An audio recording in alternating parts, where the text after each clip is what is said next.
¿qué tal? Bienvenidos a otra transmisión de Sin Atributos, un podcast de la familia del proyecto de grado cero, dedicado a temas de teoría crítica, marxismo y todo lo que englobe la palabra de crítica, ¿no? Hasta cierto punto.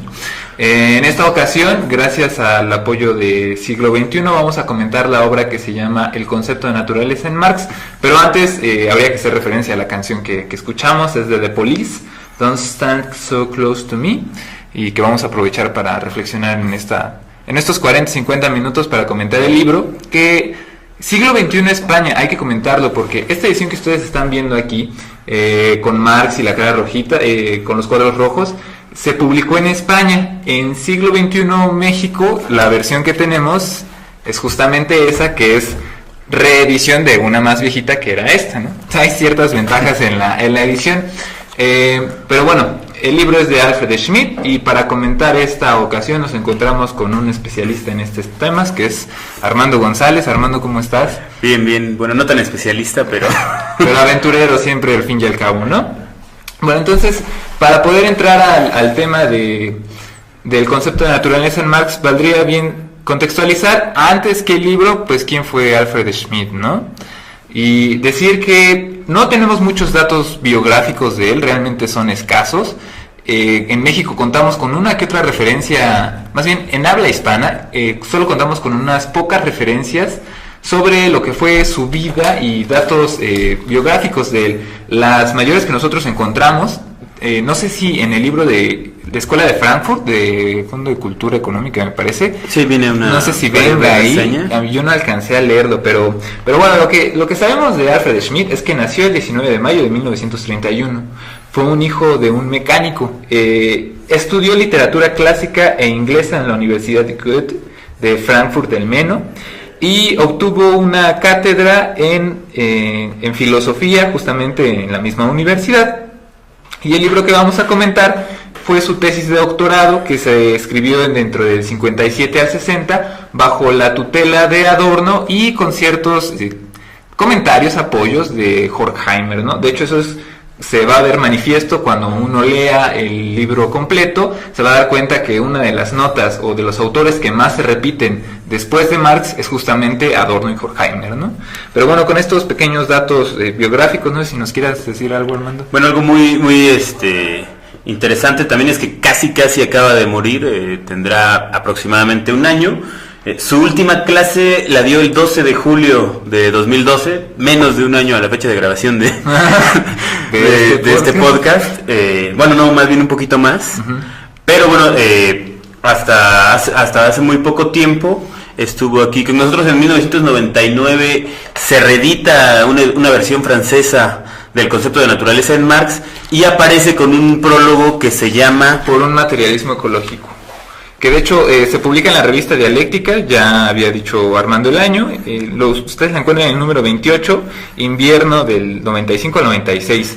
Es curioso que en esta reedición que se hace de la obra de Alfred Schmidt no venga este prólogo. No sabemos bien las causas, seguramente hubo, no sé, problemas de editorial o algo por el estilo, pero incluso los datos el comentario que incluso arroja un alumno de Alfred Schmidt radicado en México, que es el doctor Stefan Gandler, al cual aprovechamos para enviarle un saludo, que de hecho él realizó justamente a semanas de su muerte, que fue el 28 de agosto de 2012, realizó un homenaje a Alfred Schmidt, donde comentaba que el mismo Schmidt le comentaba, oye, es que, ¿por qué no habrán publicado el prólogo a la edición francesa, no?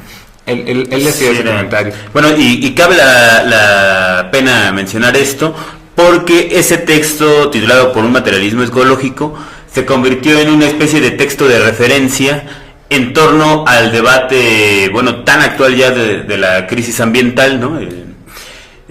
Dentro de la crítica marxista y un poco hacia afuera, inclusive del universo ya, digámoslo así, no marxista, es uno de los principales documentos a revisar cuando alguien está tratando de ver si es cierto que nos vamos a morir todos por acabar con la naturaleza, o si no, si son puras exageraciones de los hippies, que bueno, es un tema muy amplio a discutir, pero precisamente una muy buena base teórica nos la da precisamente este libro, el concepto de naturaleza en Marx, muy a propósito de algunos debates que se tienen sobre Marx, sobre si Marx era un antropocéntrico malvado que pensaba que la naturaleza tenía que ser dominada y sometida a la implacable tecnología del hombre, si era un productivista, o si era productivista, o si al revés, si pensaba que la naturaleza era una especie de deidad ontológica a la cual teníamos que rendirle culto y pleitesía y nos iba a entregar la clave del comunismo o alguna cosa así, ¿no? En medio de todo este tipo de señalamientos, de debates sobre si Marx dijo, si Marx no dijo, y precisamente de encontrones muy fuertes entre los distintos seguidores de Marx y los no marxistas que también fueron desarrollando una disciplina de las ciencias sociales preocupada por el medio ambiente, sobre todo a raíz de los últimos 30, 40 años, se da pues todo el material de discusión de este libro, que en realidad pues es como un pionero, ¿no? De hecho, el contexto que nos está dibujando Armando sí justamente pertenece a los últimos 30, 20, 25 años tal vez. Hay que recordar que el libro lo escribe dentro del 57 al 60 e incluso en el prólogo a la edición francesa el mismo Schmitt va a decir, bueno, cuando yo trabajé la tesis de doctorado, yo no conocía términos como crisis ecológica, ciencia ecológica, devastación ambiental, civilización alternativa. Faltaban estos, tal vez no para la época, pero al menos sí para los conocimientos de Schmitt, faltaban estas referencias teóricas que hablaban sobre el medio ambiente. Y a la par es actual conocer, como lo ha dicho bien Armando, que Marx nunca pensó la naturaleza, que fue un olvido, que algo así como un marxismo ecológico no podría existir. Esa es, digamos, la valía de que un trabajo escrito entre el 57 y el 60 se atreviera a hablar sobre el concepto de naturaleza en Marx. Ahora, ojo con esto, nosotros no nos vamos a encontrar en ese libro justamente un debate sobre el medio ambiente en términos modernos. ¿Qué significa eso? No vamos a encontrar referencias a la crisis ecológica, no vamos a encontrar referencias a la ecología como tal, la pensamos ahora, o incluso sobre propias que podríamos considerar como temas de medio ambiente, ¿no? Agua, cambio climático, o sea... Minería eso, actualmente. Exacto, eso no está. Eso no está en el libro. Pero que sí es... aquí cabría hacernos una pregunta.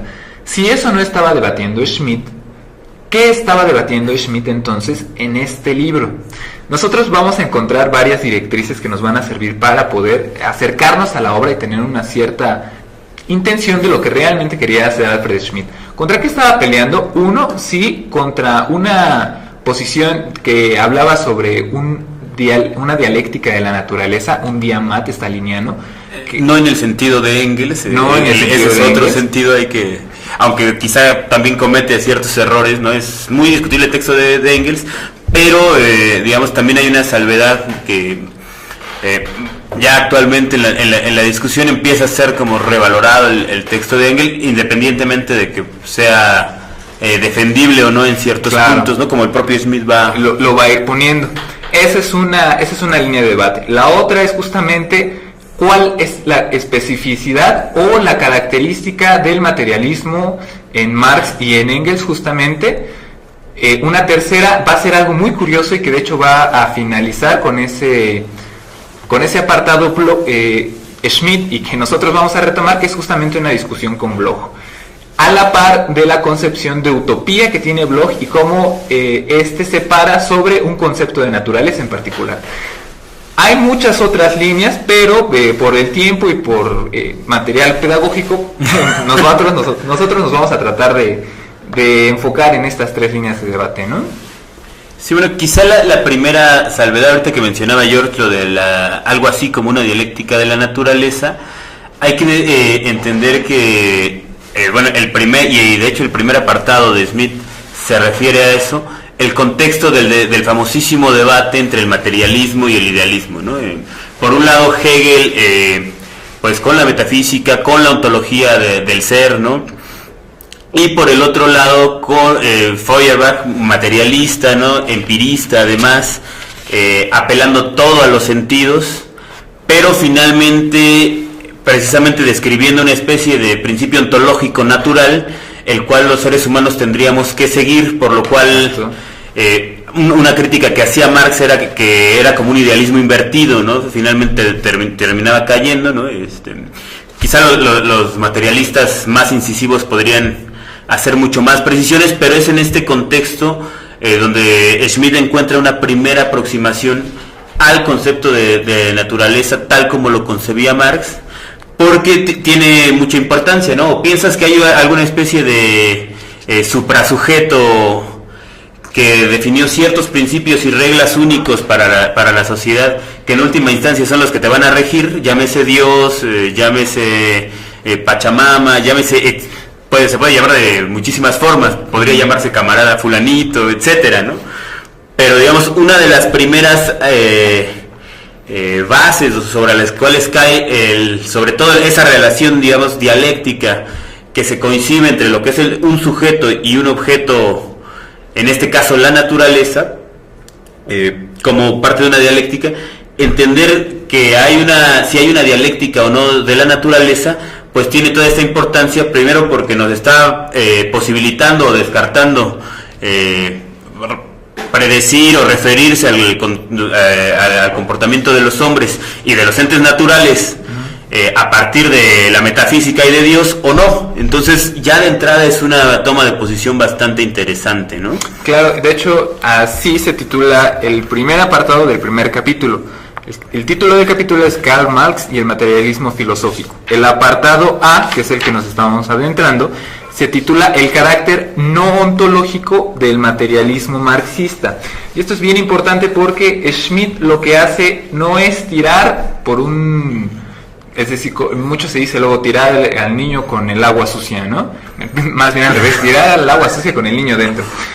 Porque Schmitt recalca mucho de que el materialismo de Marx lo diferencia, por un lado, del idealismo alemán, que se va a venir en ontología, en trascendentalismos, y por el otro, de un materialismo chato o vulgar, ¿no? O mecanicista.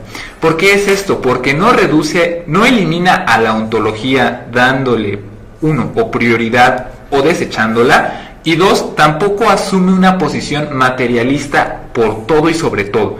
Es decir, es una síntesis de estas dos corrientes de la filosofía que se venía dando. Por un lado, sí, el idealismo alemán, pero por el otro también la tradición materialista, la tradición materialista no solamente francesa, sino principalmente los materialistas griegos, ¿no? Y dentro de la cabeza, como creo que Engels lo va a escribir, Aristóteles, la cabeza más lúcida de los griegos, ¿no? Eso por un lado. Pero ahora, dada esta condición, aquí hay algo que es importante que se vaya anotando.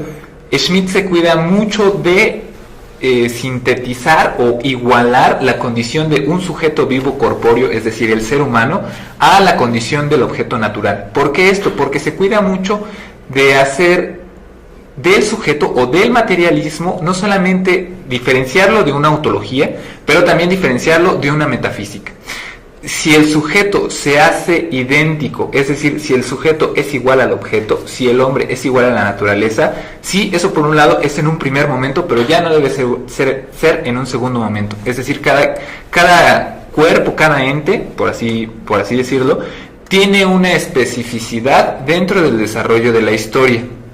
Y esto es bien importante porque nos va a servir para poder entrar en polémica después con Schmitt. Sí, bueno, ya entrando un poquito más como a la segunda parte, es cuando viene, digamos, desde el punto de vista de la ciencia social actualmente y desde ese tiempo también, se da mucho la pregunta sobre la pertinencia de hacer leyes sobre el comportamiento de los sujetos o del conjunto de sujetos o de la sociedad o como se le quiera llamar, ¿no? Ya en este mundo donde han abundado terminologías, pero digamos una discusión muy constante es sobre la pertinencia de hacer leyes con tal rigurosidad como las de las leyes duras, así llamadas, las ciencias naturales, ¿no? Y en ese sentido la figura de Darwin es inevitablemente un referente para Marx, no necesariamente del darwinismo social, no estamos sugiriendo que Marx era un darwinista social, pero sin embargo el pensamiento de Darwin impacta mucho en Marx y hay una referencia también en el texto de Smith, adentrándose en lo que es el segundo punto, sobre precisamente la dialéctica de la naturaleza en Engels, ¿no? Bueno, recordemos que Darwin es el creador de la teoría de la selección natural, ¿no?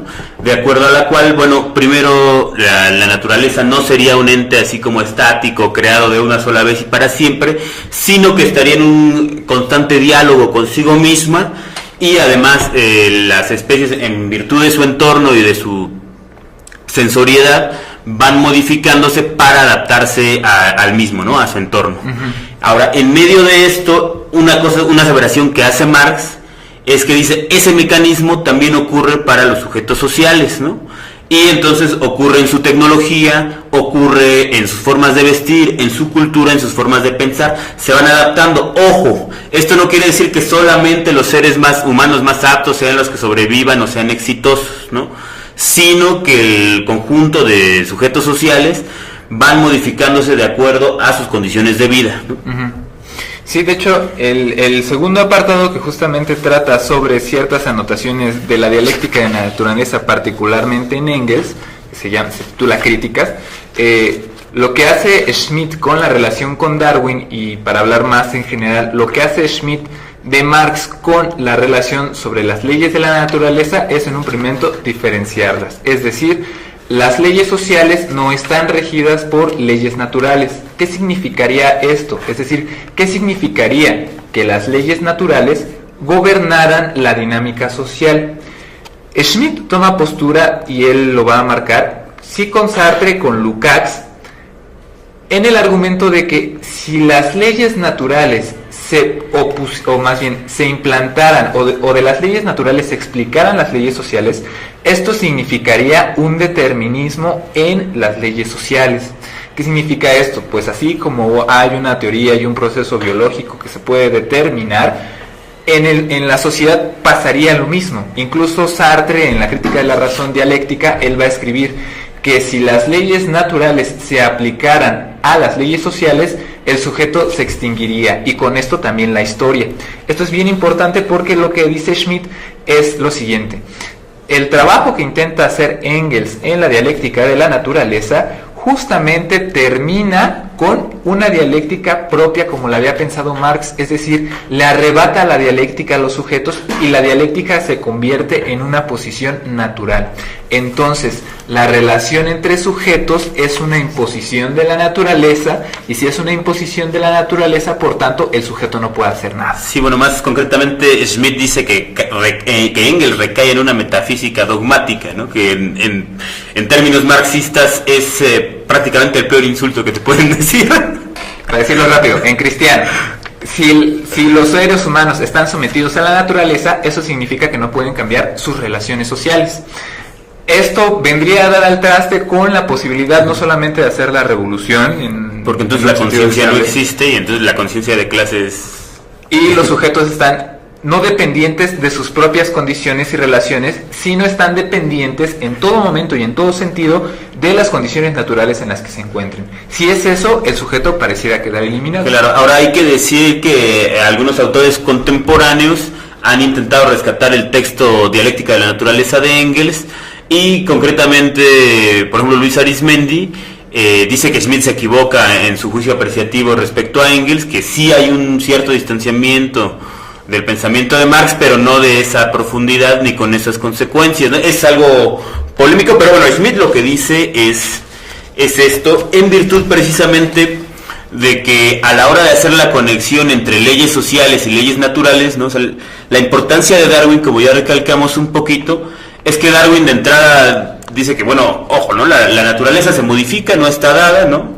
En ese sentido no hay un principio ontológico de la naturaleza, lo cual es muy materialista, porque dice, no solamente el sujeto no tiene un principio ontológico, ni estado de una vez para siempre, ni se le han dictado reglas preconcebidas que él tenga que seguir y abrazar cual siervo en el rebaño, sino que además ni siquiera lo que considerábamos naturaleza, algo como estático, que está ahí para ser disfrutado, bonito, con leyes además muy, en términos de sus tiempos y metabolismos muy, ¿cómo se dice? Se me fue. Consecutivo. ordenadas, armónicas, por así decirlo. Bueno, pues resulta que ni siquiera la naturaleza, o lo que nosotros conocemos como naturaleza, que ya es un concepto que Smith además va a discutir un poquito más adelante, pues tiene esos principios ontológicos dados, ¿no? Salvo... No, bueno, no los tiene, ¿no?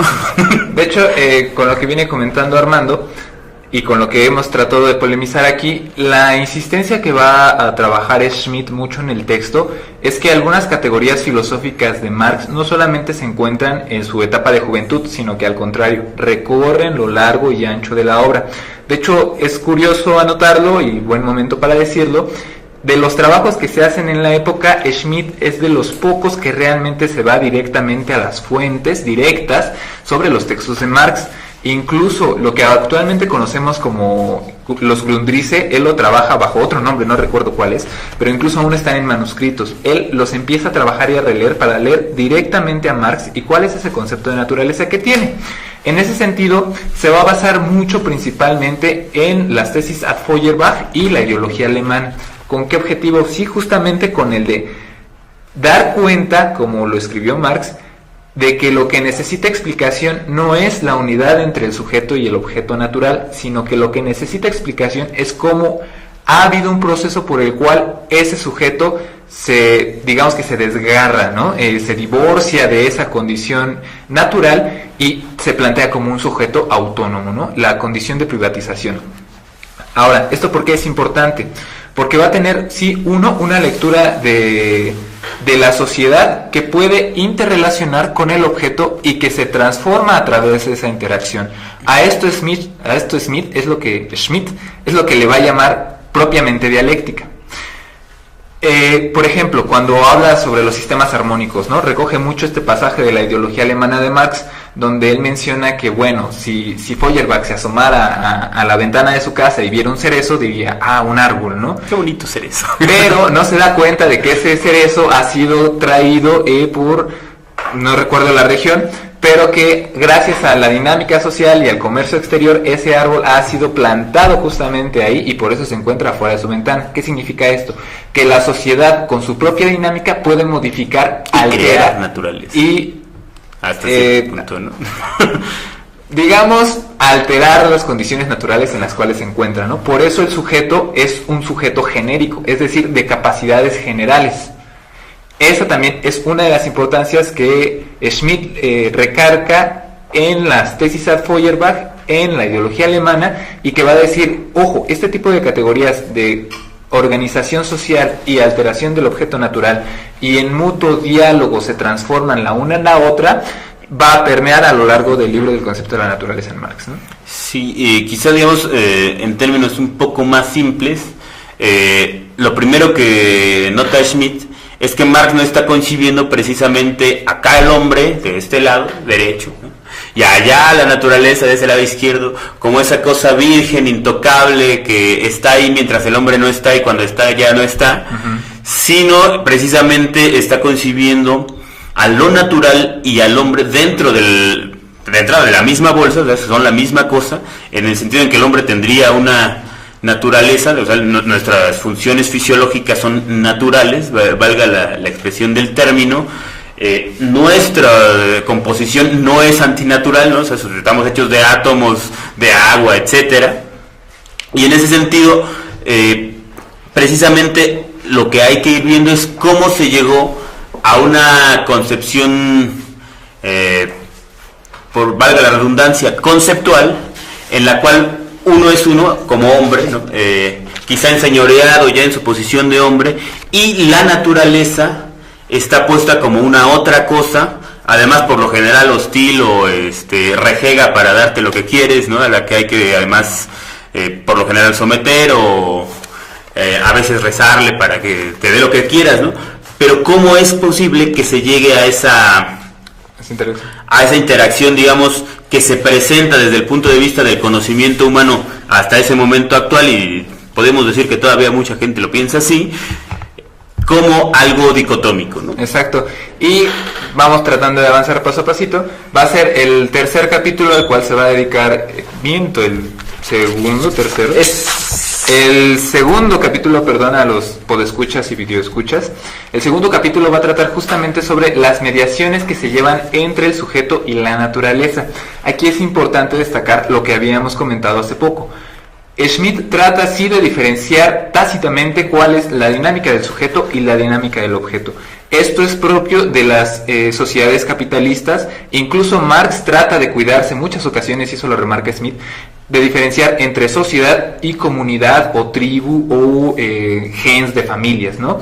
Sociedad es propiamente, según lo que nosotros podemos encontrar en este libro, es propiamente una dinámica capitalista, porque sociedades precapitalistas, la fuerza de trabajo, el sujeto, no era visto como algo adherente a una condición laboral, estaba implícito dentro de las condiciones naturales del trabajo.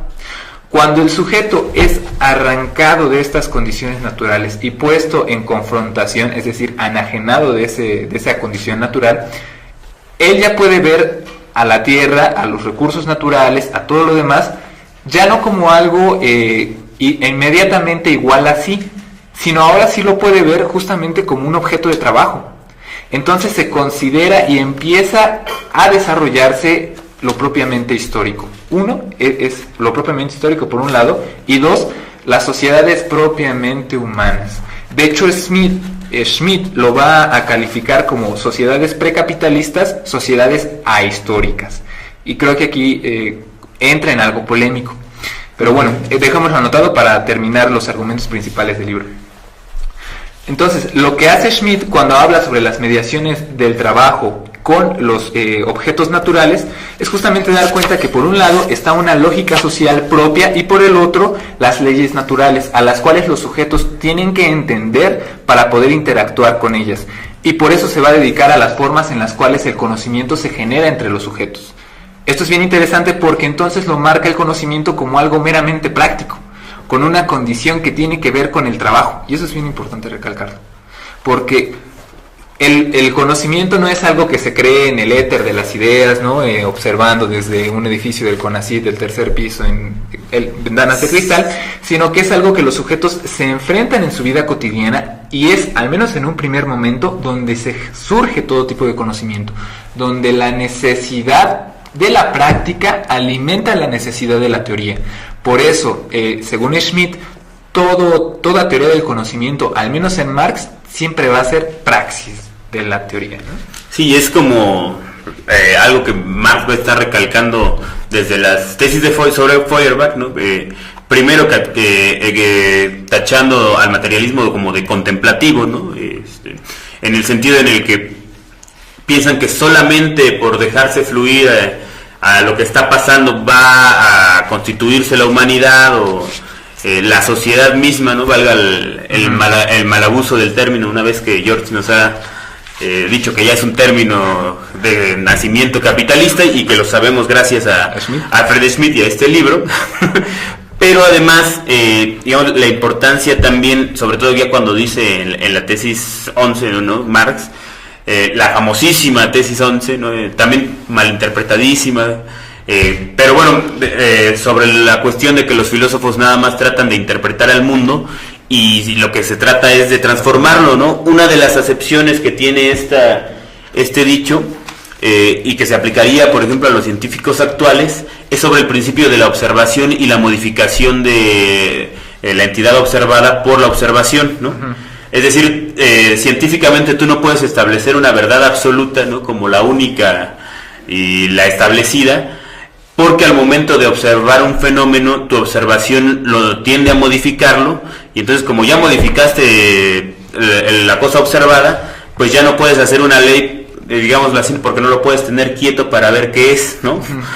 Y entonces eso es muy, muy bueno, digamos, y se puede relacionar con Marx y con Schmitt, porque entonces están hablando de hacer una nueva epistemología que tome en cuenta que las cosas son dinámicas, que no se quedan quietas para que tú las observes, y entonces, digamos, es una invitación de entrada como a empezar a rehacer todo el conocimiento del mundo a partir del concepto de praxis, que es precisamente esa unidad entre el pensamiento, la acción y la modificación del entorno, ¿no? De hecho, en el apartado de la teoría del conocimiento en Marx, Schmitt va a recalcar que si la necesidad está como fundamento de todo conocimiento, él hace lo menciona poco, no lo recalca mucho, pero él dice que Marx entonces estaría también pensando en términos de psicología.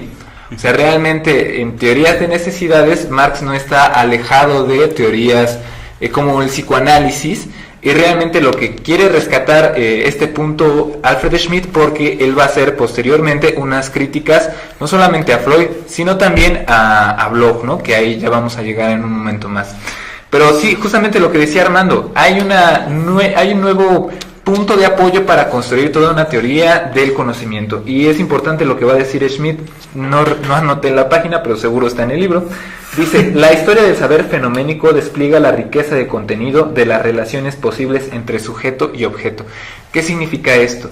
A medida que uno avance con la práctica, que se enfrente a sus condiciones naturales y materiales, para hacerlo más general, va el sujeto entonces a comenzar a pensar, a reflexionar sobre cómo poder resolver sus necesidades inmediatas. Es ahí donde va a partir una teoría del conocimiento, como la va a poner Smith, ¿no? Sí, claro. Bueno, quizá ya entrando en el cuarto apartado, esperando que no nos falte mucho, o algunas cosas muy, muy importantes del apartado 3, es la utopía de la relación entre el hombre y naturaleza. Precisamente es en este apartado donde se avienta una pequeña discusión con Ernest Bloch, ¿no? Ernest Bloch es el que hace un libro muy bonito llamado El Principio Esperanza, ¿no? Que nos deja a los marxistas de hueso colorado casi llorando, así, ¡ay, sí se puede!, ¿no?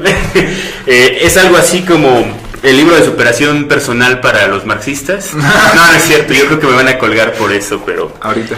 Quizá para hacer un poco más polémica la cosa todavía, habría que citar aquí sí un pasaje que escribe Schmitt, que a su vez está citando a Marx en los manuscritos de París, ¿no? Hay que recordar todo este debate sobre si el Marx de los manuscritos era un Marx joven, romántico, medio hippie, que todavía pensaba o creía en Santa Claus o alguna cosa parecida, ¿no? Para ponerlo en términos más vulgares aquí, ¿no? Pero digamos, se habla mucho de esta separación entre el Marx joven, idealista y romántico, y el Marx maduro, científico del Capital, aunque Schmitt está en contra de esta separación tajante. Es muy importante, digamos, que aquí cita un pasaje de los manuscritos, que además son una polémica, son muy polémicos incluso hoy, porque hablan del comunismo como solución a todos los problemas de la relación entre el hombre y la naturaleza.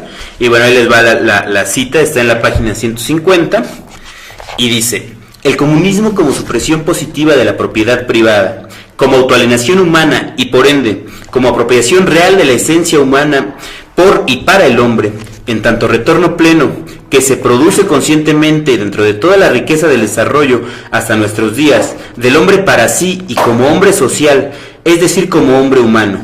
Este comunismo es, como pleno naturalismo, igual a humanismo, y como pleno no humanismo, igual a naturalismo. La verdadera está en itálicas, solución del conflicto del hombre con la naturaleza y con el hombre, del conflicto entre existencia y presencia, entre objetivación y autoafirmación, entre libertad y necesidad, entre individuo y género.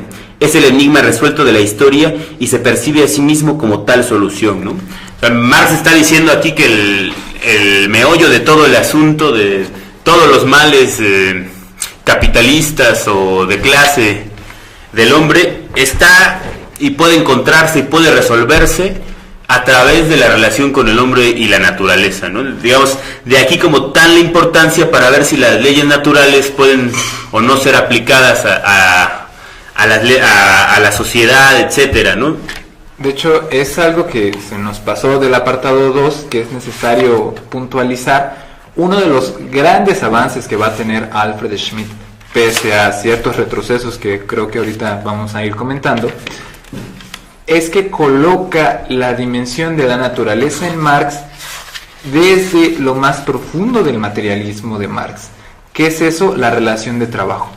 Cuando él habla sobre una interacción orgánica, Alfred Schmitt, Marx, y recordando a Alfred Schmitt, cuando Marx habla justamente sobre la interacción entre sociedad y naturaleza como proceso cognoscitivo y el análisis de la mercancía como intercambio orgánico entre el hombre y la naturaleza, va justamente a poner un concepto que ya es más moderno, que es el concepto de metabolismo, y que va a ser sumamente importante porque va a dar pie para hablar no sobre un marxismo ecológico, como lo quiere ver James O'Connor, que tiene sus avances también, pero lo que denota la terminación marxismo ecológico es que al marxismo hay que ponerle algo de verde para que pueda ser realmente ecológico.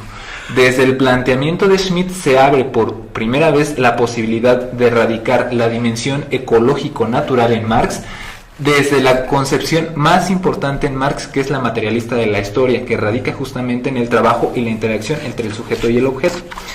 Ahora, el párrafo que acaba de leer Armando, citado por Schmitt, va a ser un poco problemático, porque incluso después de ese apartado que leyó, Schmitt va a decir: pero afortunadamente Marx abandonó ciertos conceptos en su juventud, ¿no? Creció el muchacho y estudió filosofía y bueno, ¿no? Ya fue alguien estudió la teoría del valor, es lo que dice, ¿no? Sí, él fue lo que lo retornó al camino científico y lo alejó de la metafísica, ¿no? Que es la expresión común. Claro, sí, a mí se me pasó, no es tan grave la incisión entre Schmitt de, bueno, había un chamaco Marx y un maduro Marx, ¿no? Sí, porque además Schmitt hay que recalcarlo, no está de acuerdo con esa falta de continuidad. Por cierto, Schmitt, perdón por arrebatar la palabra, dice que abandonara términos como alienación, la traducción al español en siglo XXI es enajenación en muchos casos, o como en sí y para sí, que usaba mucho en su juventud y que después prácticamente no usa, no tanto porque ya no le convencieran o pensara que eran pura metafísica, sino porque veía la peligrosidad en el uso de algunos que hacían algunos de sus detractores, ¿no? O sea, no porque los conceptos propiamente en sí no sirvieran para nada, sino porque se les llegó a dar un uso totalmente distinto a como él los pensó, ¿no? Y en ese sentido él decidió abandonar los conceptos en favor de otros nuevos que pudieran estar menos envenenados, por así decirlo. Que habría que tomar cuentas con ese tipo de argumentación, porque el que se haya coloquializado algún término no significa que haya perdido su uso la idea que encierra esa palabra, ¿no? Pero el contexto social es inseparable de la palabra y está, ¿no? Claro, pero para continuar con la argumentación que veníamos haciendo, Schmitt justamente lo que va a hacer, va a decir, bueno, afortunadamente Marx se liberó de esas trabas de juventud, y él logra ya no identificar al sujeto con el objeto, sino que lo pasa a otro plano. Esto es importante para entrar, uno, a la discusión con Bloch, y dos, para revalorizar la situación de la dialéctica de la naturaleza.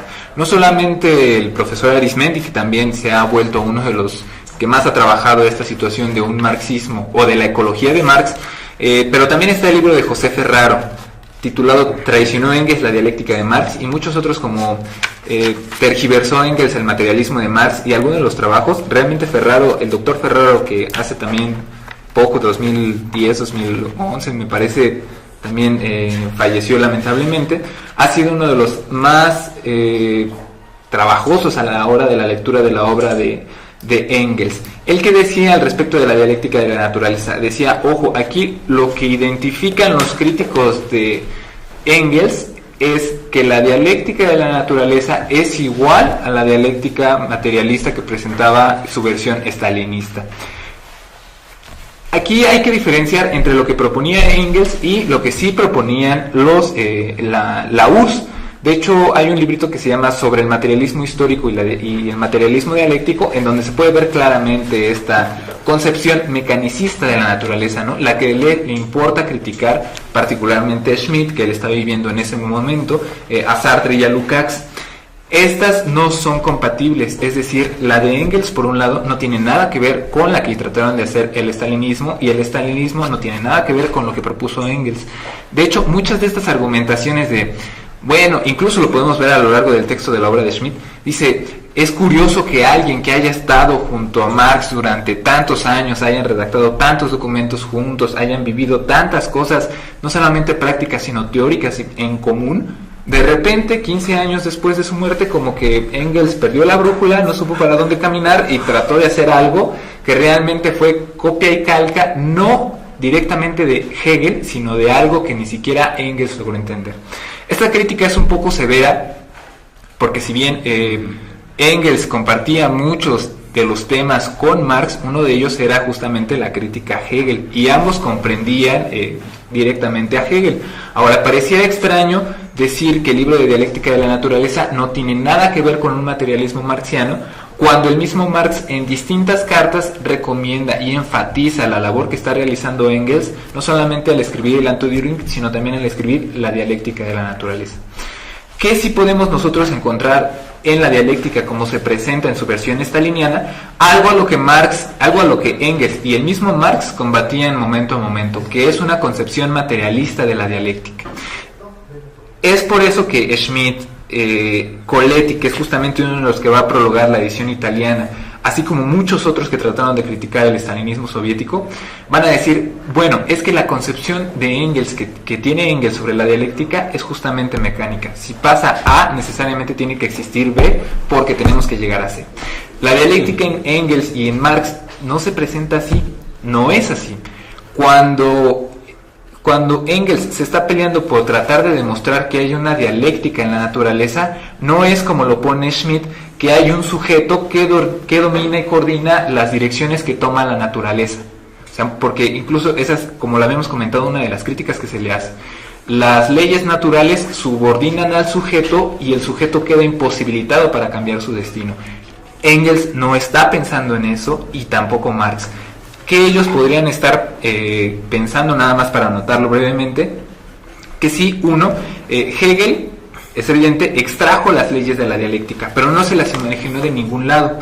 Cuando en el libro de Filosofía de la Naturaleza, y como el texto que nosotros conocemos de Filosofía de lo Real, se dedica Hegel a trabajar sobre esta idea de que la idea primero deviene, se hace naturaleza, pero se enajena y se hace hombre, y se enajena y llega al saber absoluto, lo que realmente está haciendo Engels es decir, no, la naturaleza se constituye por otro ámbito, no es la causalidad, no es la dirección de causas la que rige el proceso dinámico de la naturaleza, sino que ahí impera el gobierno del azar. ¿Y contra qué está peleando Engels en ese momento? Sí, justamente contra una concepción mecanicista, o incluso querer ver a Dios en la naturaleza, ¿no? Que Dios realmente se ha manifestado en la naturaleza, y que lo que nosotros encontramos en las bellas creaciones de lo natural es la existencia del mismo Dios, ¿no? Lo que Engels está queriendo ver aquí es que no. Las leyes de la dialéctica, si las extrajo Hegel, las extrajo de algún lado, y de ese lado es justamente los movimientos naturales. Él se pone a hablar sobre la flor, sobre cómo las capas glaciares se comenzaron a formar, y no es casualidad que Dialéctica de la Naturaleza termine con el apartado de la transformación del mono al hombre, ¿no? Lo que está queriendo enfatizar Engels es que en la naturaleza no reina una casualidad, sino que reina un azar, y es de ahí de donde podemos extraer nosotros las categorías de la dialéctica. Y bueno, esto viene a colación, aunque parezca un rodeo, precisamente para dejarnos un poco claro cuál sería la concepción de la utopía en Marx, ¿no? Uh-huh. Si nos dimos cuenta hace rato, el pasaje que suscitó una breve polémica, además, entre George y yo, sugería algo así como que el comunismo era la solución a todos los males, ¿no? Es quizá una de las críticas más comunes, digamos, dentro de la gente que empieza a acercarse un poquito al marxismo, ¿sí? Que se les hace como muy, quizá imposible, algo así como un comunismo donde haya armonía entre la relación del hombre y la naturaleza, ¿no? Y tiene que ver precisamente en cómo concibe Marx las utopías, ¿no? De entrada ya nos están anticipando, George, que no es algo así como una utopía de que allá está el reino de los cielos, o vamos a llegar al Valhalla, o alguna cosa parecida metafísica. Esa no es de entrada la concepción de la utopía en Marx. No hay una visión de la perfección, de digamos, de la trascendencia de todos los problemas, de los males habidos y por haber en Marx, ¿no? Eso es, digamos, lo que nos puede aterrizar. Ya sabemos que eso no es lo que hay en Marx, y sin embargo Marx, dice Schmitt, se vuelve así como el utopista por excelencia, ¿no? Entonces, ¿cuál es la utopía posiblemente de Marx? Y es algo que curiosamente entra en continuidad con el pasaje que acabamos de citar, ¿no? La utopía de Marx es un hombre que viva su propio drama, ¿no? Digamos así, en términos filosóficos, sería algo así como un hombre en sí y para sí, ¿no? Que sea consciente de lo que hace, de lo que sacrifica, de lo que le va a doler, y lo haga para vivir si eso responde a sus deseos y necesidades, ¿no? Esa es la utopía de Marx, que es algo muy utópico, dado que es algo que no ha podido ser realizado en su totalidad, aunque está siempre en proceso de ser realizado parcialmente, muy curiosamente, ¿no? Bueno, vamos a ir entrándole con pinzas al asunto. Cuando Schmitt trata de criticar a Bloch y porque presenta a Marx como un pensador utópico, la forma en la cual, según Schmitt, Bloch presenta a Marx en estas condiciones es que Bloch identifica al sujeto con el objeto, es decir, hay una naturalización de la sociedad y una sociedad que se naturaliza. Este es el punto que Schmitt quiere tratar de criticar y desestablecer, y por eso incluso llega a decir que propiamente historia son aquellas sociedades en las cuales existe propiedad privada y el sujeto se encuentra fuera del objeto.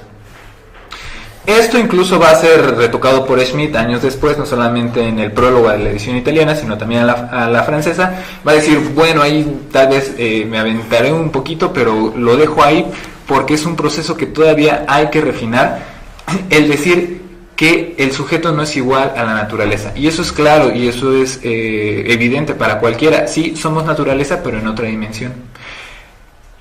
Este es un punto que Schmitt no alcanza a ver y por eso se va tan fuerte con el principio de esperanza de Bloch cuando dice, si nosotros ya hemos criticado que el sujeto no es igual a un objeto, la teoría de la esperanza de Bloch, de la utopía de Bloch, se viene para abajo, no se sostiene sobre sus pies.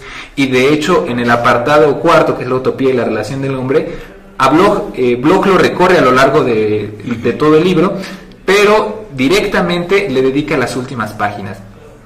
Esto es curioso, que lo marque así. ¿Cómo habrá entendido la utopía Schmitt? A mí me parece un poco complicado porque incluso él lo marca, algo que actualmente ahora a nosotros nos parece algo bastante coloquial, pensar en Marx como un pensador utópico. A Schmitt incluso se le hace raro. Él empieza la parte cuarta diciendo, no hay nada más extraño que presentarle una utopía desde Marx, cuando el mismo Marx fue a quien atacó a los utopistas franceses, ¿no? Entonces, hablar de un Marx... Hay que decir que él mismo acota que es... Y sin embargo es el gran utópico de todo el siglo XIX y contando, ¿no? Pero justamente, ¿cómo lo trata de recoger? Eso es lo importante. Yo creo que tirar así, a la borda, a Bloch, es un poco complicado, porque en Bloch realmente nosotros lo que encontramos es una dimensión de la interpretación que tiene del trabajo.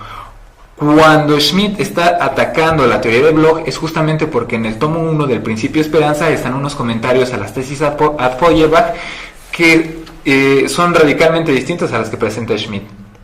Sin embargo, hay un punto que los une, el cual es la concepción del trabajo. Esta idea de que el trabajo es una proyección del ser humano para conseguir un objeto que pueda satisfacer sus necesidades, y es cuando viene la cita, ¿no?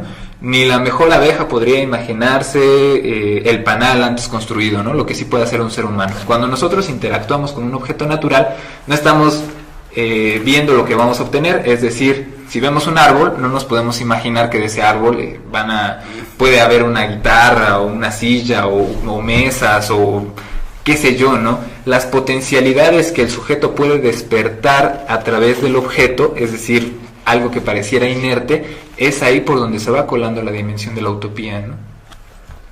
Bueno, en ese punto, digamos, George es experto en Ernst Bloch, ¿no? Desgraciadamente yo no lo he leído, entonces no puedo, digamos, como discutir, ¿no? A mí, de hecho, este apartado me pareció un poco nebuloso en la medida en que está criticando a Bloch, ¿no? Una recomendación por ahí a los podescuchas, si pueden ojear el Principio de Esperanza, ¿no? Es un marxista muy sonado, eso sí, Bloch, en la medida en que, bueno, de alguna forma todas las concepciones sobre la posibilidad de no sé qué más nos puedas decir. Es que de hecho cuando Schmitt quiere tratar de criticar a Bloch es curioso que se refiera a Benjamin.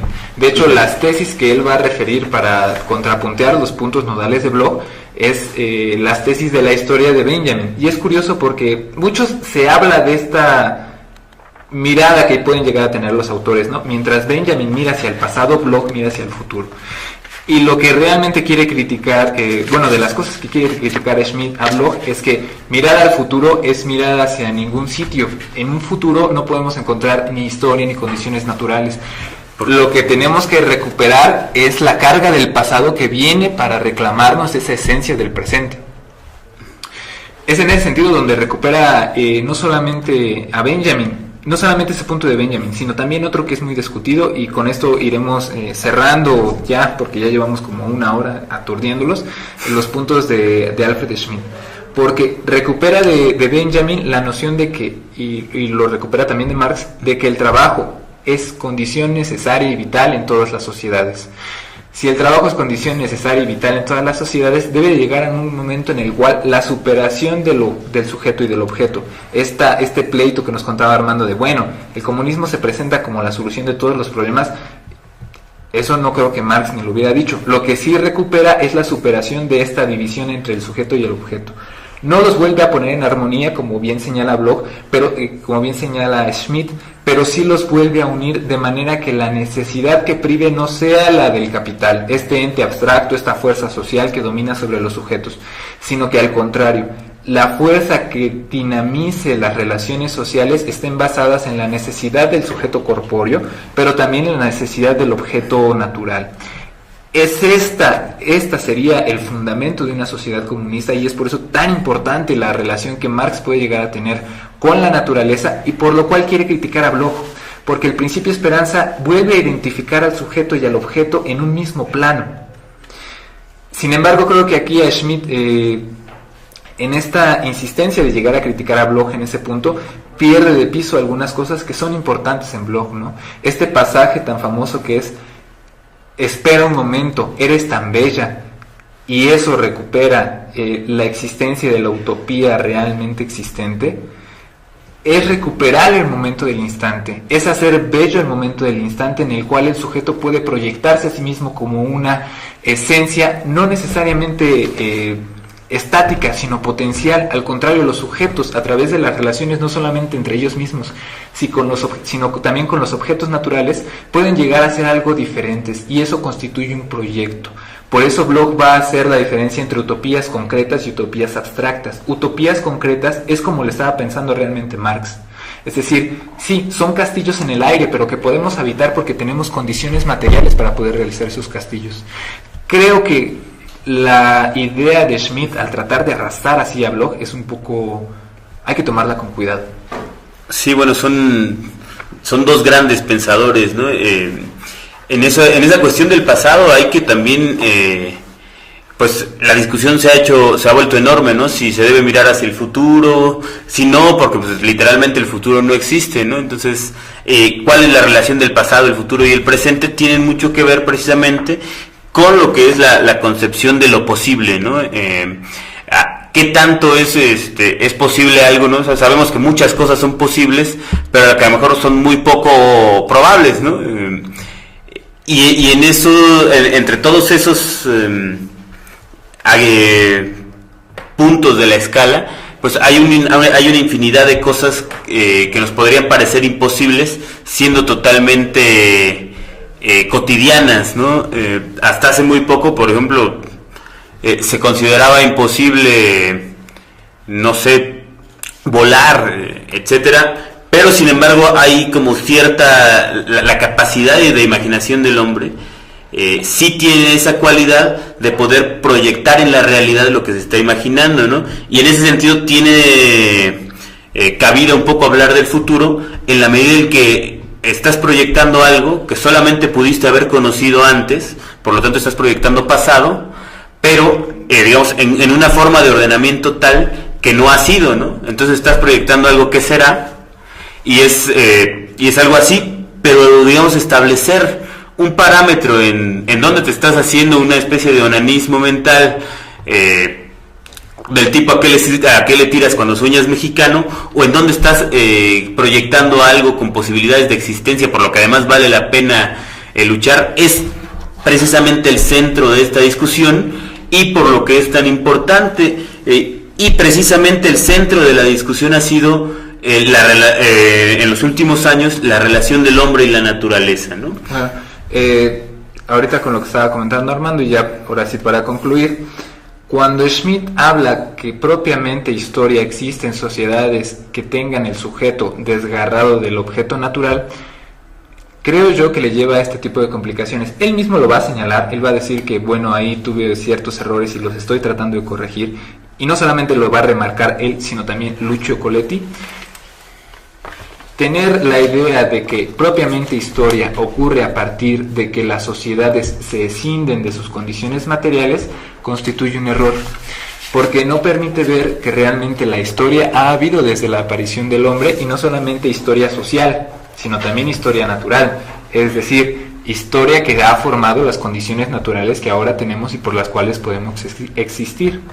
En este sentido, cuando tratamos de hablar de los tiempos, hacerlo desde el panorama de Bloch, desde el panorama de Schmitt, genera este tipo de confusiones de decir, bueno, hay un tiempo pasado que está aquí, hay un tiempo presente que pareciera que es el inmediato actual, y hay un tiempo futuro que es el que le sigue después de este, ¿no? Y los tres interactúan de alguna manera que todavía no entendemos.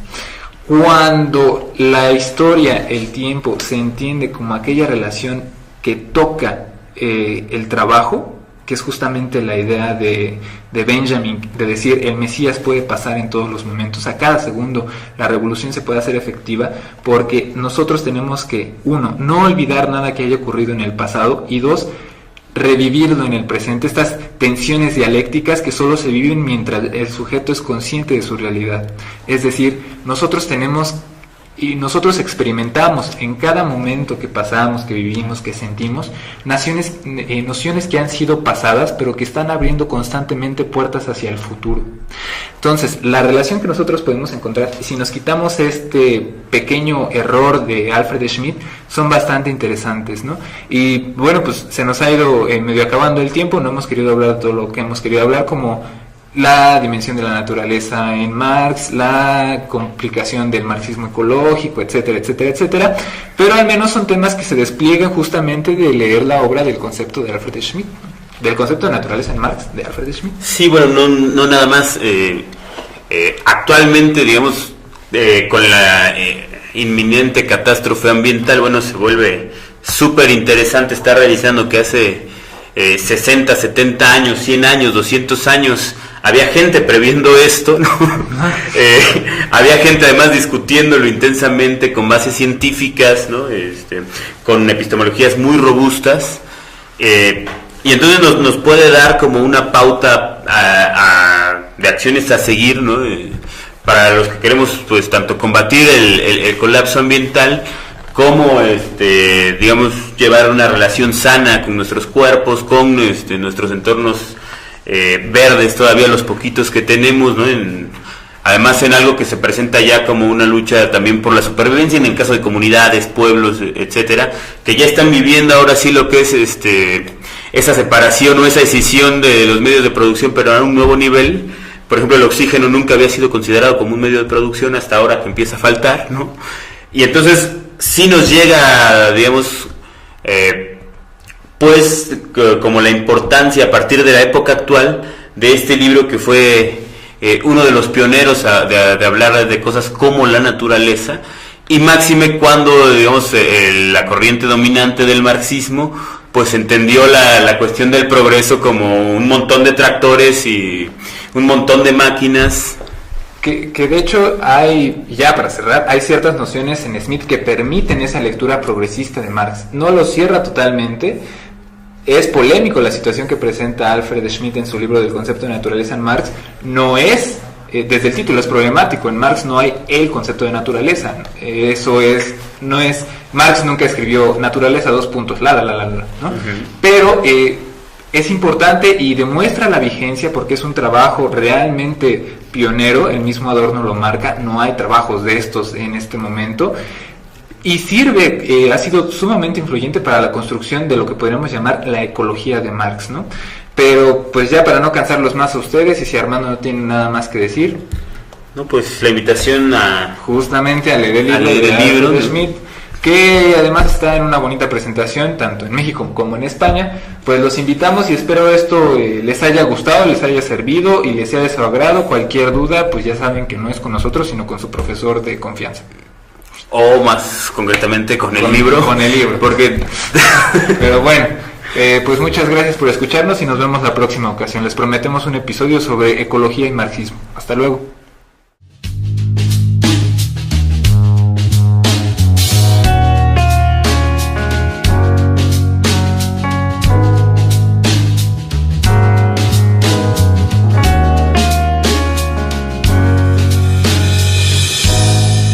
De los hippies, que bueno, es un tema muy amplio a discutir, pero precisamente una muy buena base teórica nos la da precisamente este libro, el concepto de naturaleza en Marx, muy a propósito de algunos debates que se tienen sobre Marx, sobre si Marx era un antropocéntrico malvado que pensaba que la naturaleza tenía que ser dominada y sometida a la implacable tecnología del hombre, si era un productivista, o si era productivista, o si al revés, si pensaba que la naturaleza era una especie de deidad ontológica a la cual teníamos que rendirle culto y pleitesía y nos iban a entregar la clave del comunismo o alguna cosa así, ¿no?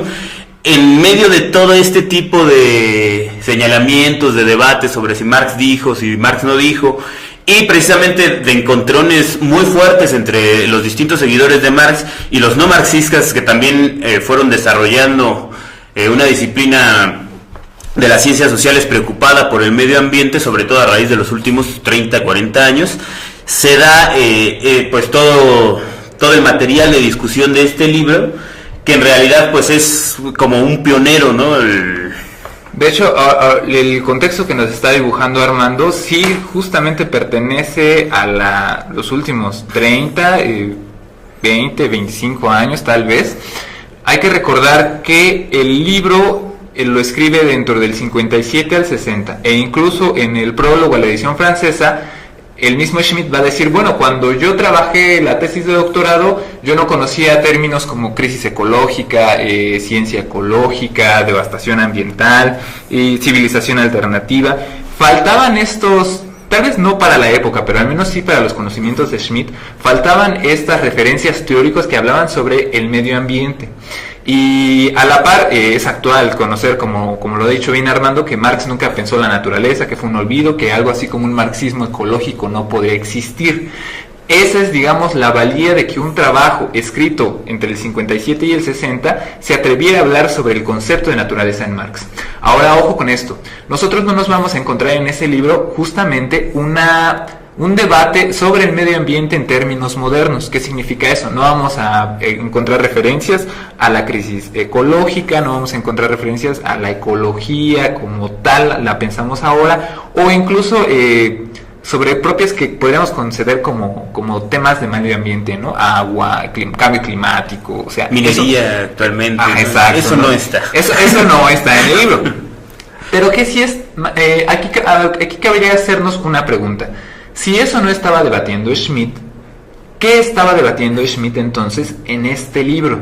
Nosotros vamos a encontrar varias directrices que nos van a servir para poder acercarnos a la obra y tener una cierta intención de lo que realmente quería hacer Alfred Schmitt. ¿Contra qué estaba peleando? Uno, sí, contra una posición que hablaba sobre una dialéctica de la naturaleza, un diamat staliniano. No en el sentido de Engels, no en el sentido ese es de otro Engels. sentido, hay que, aunque quizá también comete ciertos errores, no es muy discutible el texto de Engels, pero digamos también hay una salvedad que ya actualmente en la discusión empieza a ser como revalorado el texto de Engels, independientemente de que sea defendible o no en ciertos puntos, ¿no? Como el propio Schmitt lo va a ir poniendo. Esa es una lista, pero aventurero siempre al fin y al cabo, ¿no? Bueno, entonces, para poder entrar al tema del concepto de naturaleza en Marx, valdría bien contextualizar antes que el libro, pues quién fue Alfred Schmitt, ¿no? Y decir que no tenemos muchos datos biográficos de él, realmente son escasos. En México contamos con una que otra referencia, más bien en habla hispana, solo contamos con unas pocas referencias sobre lo que fue su vida y datos biográficos de él. Las mayores que nosotros encontramos, no sé si en el libro de Escuela de Frankfurt, de Fondo de Cultura Económica, me parece. Sí, viene una. No sé si venga ahí. Yo no alcancé a leerlo, pero bueno, lo que sabemos de Alfred Schmidt es que nació el 19 de mayo de 1931. Fue un hijo de un mecánico. Estudió literatura clásica e inglesa en la Universidad de Goethe de Frankfurt del Meno y obtuvo una cátedra en filosofía justamente en la misma universidad. Y el libro que vamos a comentar fue su tesis de doctorado, que se escribió dentro del 57 al 60 bajo la tutela de Adorno y con ciertos comentarios, apoyos de Horkheimer, ¿no? De hecho, se va a ver manifiesto cuando uno lea el libro completo. Se va a dar cuenta que una de las notas o de los autores que más se repiten después de Marx es justamente Adorno y Horkheimer, ¿no? Pero bueno, con estos pequeños datos biográficos, no sé si nos quieras decir algo, Armando. Bueno, algo muy interesante también es que casi acaba de morir, tendrá aproximadamente un año. Su última clase la dio el 12 de julio de 2012, menos de un año a la fecha de grabación de este podcast. Bueno, no, más bien un poquito más. Uh-huh.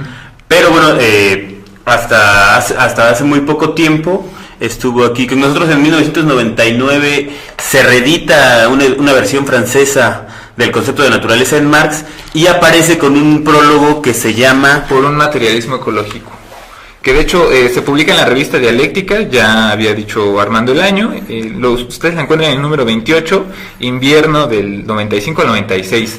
Es curioso que en esta reedición que se hace de la obra de Alfred Schmidt no venga este prólogo. No sabemos bien las causas, seguramente hubo, no sé, problemas de editorial o algo por el estilo, pero incluso los datos el comentario que incluso arroja un alumno de Alfred Schmidt radicado en México, que es el doctor Stefan Gandler, al cual aprovechamos para enviarle un saludo, que de hecho él realizó justamente a semanas de su muerte, que fue el 28 de agosto de 2012, realizó un homenaje a Alfred Schmidt, donde comentaba que el mismo Schmidt le comentaba, oye, es que, ¿por qué no habrán publicado el prólogo a la edición francesa, no?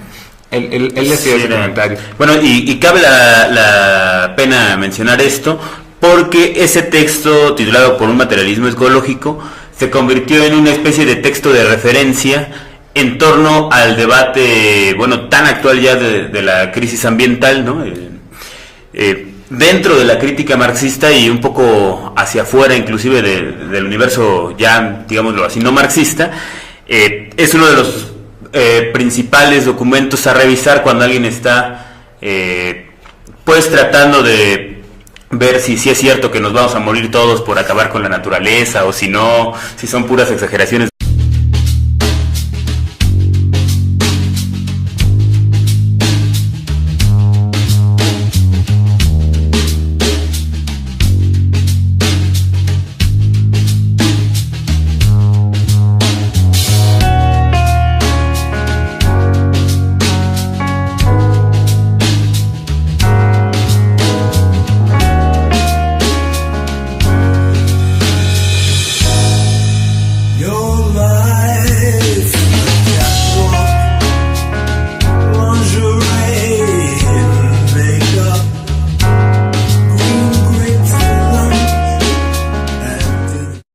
¿Qué tal? Bienvenidos a otra transmisión de Sin Atributos, un podcast de la familia del proyecto de grado cero, dedicado a temas de teoría crítica, marxismo y todo lo que englobe la palabra de crítica, ¿no? Hasta cierto punto.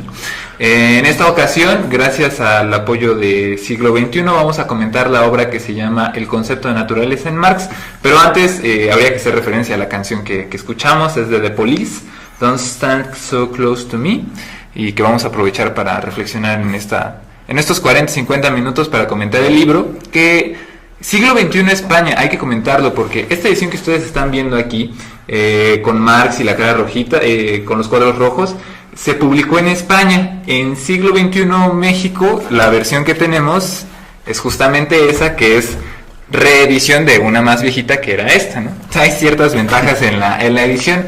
Pero bueno, El libro es de Alfred Schmidt y para comentar esta ocasión nos encontramos con un especialista en estos temas que es Armando González. Armando, ¿cómo estás? Bien, bien, bueno, no tan especial.